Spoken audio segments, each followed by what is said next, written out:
अच्छा खुरम दस्तगीर साहब, जो मुस्लिम दुनिया है, आप डिफेंस मिनिस्टर के तौर पर बहुत सारे मुल्कों से इंटरेक्ट भी करते रहे होंगे। अगर सूरत हाल यही रहती है ताबेदारी वाली, हाथ बांध के खड़े रहने वाली, तो फिर तो इनकी सॉवरेन हैसियत ख़त्म होगी। नेतन्याहू तो वो खुलेआम धमकी लगा रहा है, तो इनके लिए मेरे ख्याल में कुछ ऐसी स्टेज आ गई है कि इंसानों को या तो बादशाहतें बचानी पड़ेंगी, तो या अपने मुल्क की सालमियत और ख़ुद मुख्तारी बचानी पड़ेगी। साहब अरशद मलिक साहब ने और मसूद खान साहब ने बहुत अच्छा स्ट्रेटेजिक एनालिसिस कर दिया है। लेकिन मेरे जहन में तो अल्लामा इकबाल जो है वो गूंज रहे हैं। जिन्होंने एक अरब फलसफी जो गोश्त नहीं खाता था उसको किसी ने भुना हुआ तीतर भेजा। उस पे जो उसने बात लिखी है अल्लामा साहब ने, वो मैंने आपके नाज़रीन को पढ़ कर सुनानी है। कि वो फलसफी ने कहा कि "ऐ मुर्गे बेचारा, जरा ये तो बता तू, तेरा वो गुनाह क्या था है जिसकी मकाफात। अफसोस सद अफसोस के शाहीना बना तू, देखे ना तेरी आंख ने फितरत के इशारात।" और फिर बहुत ही मशहूर शेर है कि तकदीर के काजी का फतवा है अजल से, है जुर्म ज़ईफी की सजा मर्गे मफाजात। दो बातें हैं। एक तो फितरत के इशारात, जो कि अब मुस्लिम दुनिया ने भी देखने हैं, हमारे जो बरादर इस्लामी ममालिक हैं उन्होंने भी देखने हैं। क्योंकि ये बात अब अगर नहीं समझ आई तो समझ आनी चाहिए कि अमेरिका को अगर आप ट्रिलियंस ऑफ डॉलर्स दे भी दें, लेकिन 2014 के बाद से चूंकि अमेरिका ने अब मशरक वस्ता से तेल खरीदना बंद कर दिया है, तो मशरक वस्ता की सिक्योरिटी अमेरिका की प्रायोरिटी नहीं रही, उसकी तरजीह नहीं रही। ये बात हमने खुलकर इराक में भी देखी, फिर हमने असल में सबसे ज्यादा जो है वो हमने सीरिया में देखी। तो लिहाजा अगर इनका ये ख्याल है कि ये जो है इतने हजारों बिलियंस खर्च करके अपने लिए एक सलामती की छतरी हासिल कर लेंगे, तो फितरत तो ये कह रही है कि अब ये नहीं है। और जहां इसराइल का सवाल है वहां पर ये छतरी नहीं है।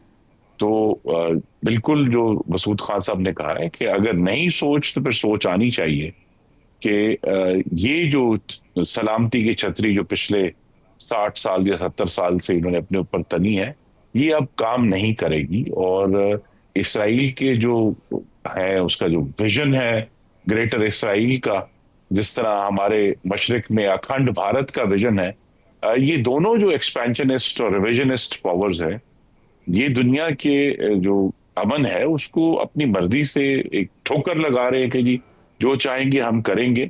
और कतर की मिसाल तो बहुत ही एक यानी हम सबके लिए सबक है, जो फितरत के इशारात के। पहली बात कि वहां हमास जो है वो अमेरिकी सदर की या अमेरिका की दी गई प्रपोजल को डिस्कस किया जा रहा था जब उस पर हमला हुआ। दूसरा ये है कि कतर में अमेरिका का जो सेंट कॉम का जो सबसे बड़ा बेस है वो कतर में है, दोहा के बाहर कुछ फासले पर।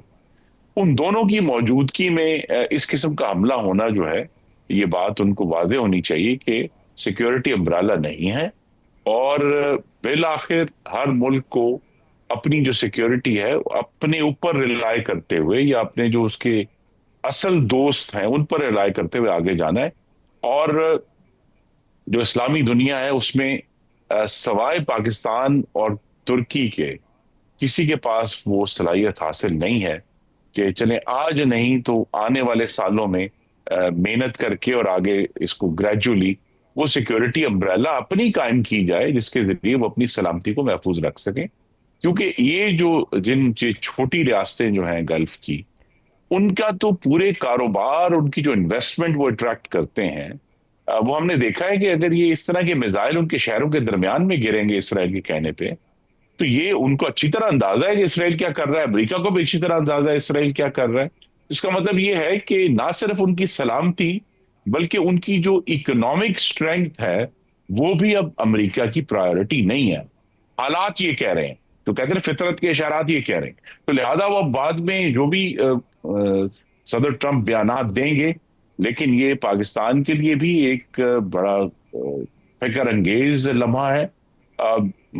मुसलमान दुनिया के लिए भी बड़ा फिक्र अंगेज लम्हा है कि अगर आपने अपनी सिक्योरिटी कायम करनी है तो जो उनके मौजूदा अरेंजमेंट्स हैं उस पर हजारों डॉलर फेंकने के बावजूद वो काम नहीं कर रहे। हमने अभी इस हमले के बाद हमें मालूम हुआ कि कतर का जो सालाना दिफाई बजट है वो पाकिस्तान से दोगुना है, यानी 15 अरब डॉलर है। तो अब मैं, ये बात बड़ी वाज़ेह है कि अगर कतर जो 15 अरब डॉलर हर साल खर्च करता है, अगर इसका कुछ हिस्सा, बहुत ज्यादा नहीं, यानी 5% भी पाकिस्तान के साथ दिफाई ताउन में मिलकर कोई खर्च किया जाता, तो आज उनकी सिक्योरिटी बहुत बेहतर होती। तो आने वाले सालों में ये बात की गई, और हम सब ने वो क्लिप भी देखा कि जब अल जजीरा ने वजीर आजम शहबाज शरीफ को इंट्रोड्यूस किया, तो उन्होंने कहा कि पूरी मुस्लिम दुनिया में वाहिद जो न्यूक्लियर पावर है वो पाकिस्तान है।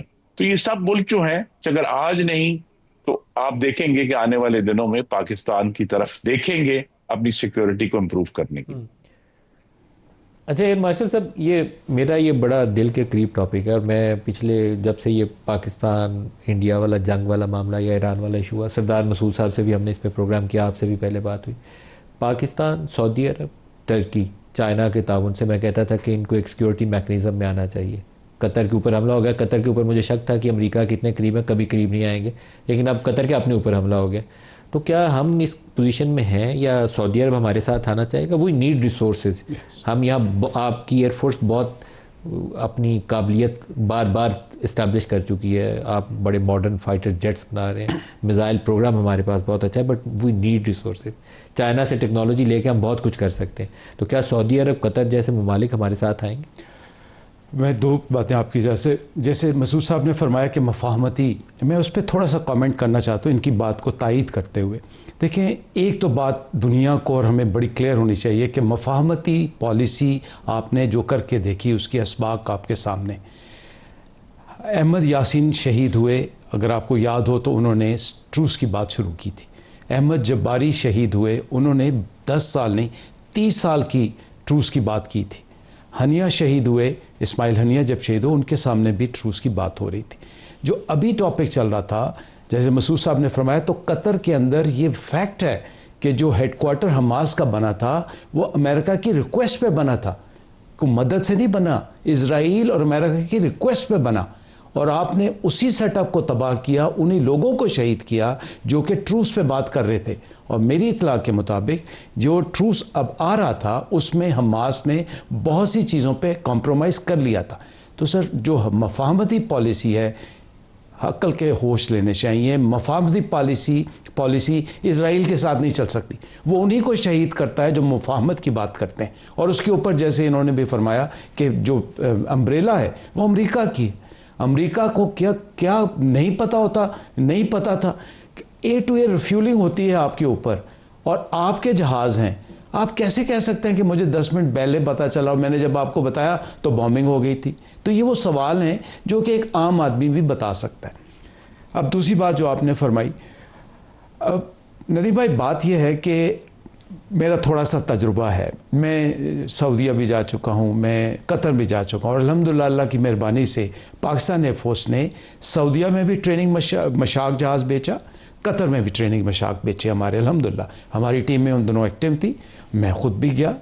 उसके बाद हमने JF-17 की बात की और हमने उनको समझाया कि JF-17 वो रिलायबल जहाज़ है जो कि इंडिजिनस है, जिसकी आपको इंडिजिनाइजेशन की ज़रूरत पड़ेगी तो आप ख़ुद इसमें शामिल होंगे।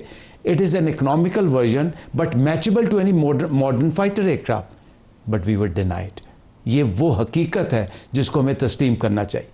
अगर आप ये समझते हैं कि हम एक अस्करी ताकत, अस्करी महाज बना सकते हैं, तो क्या मैं इशारतन कह रहा हूँ, इस वक्त भी एक हमारे बहुत बड़े कमांडर एक बहुत बड़ी फोर्स के ज़िम्मेदार हैं, तो क्या उनका कोई रोल है इसमें?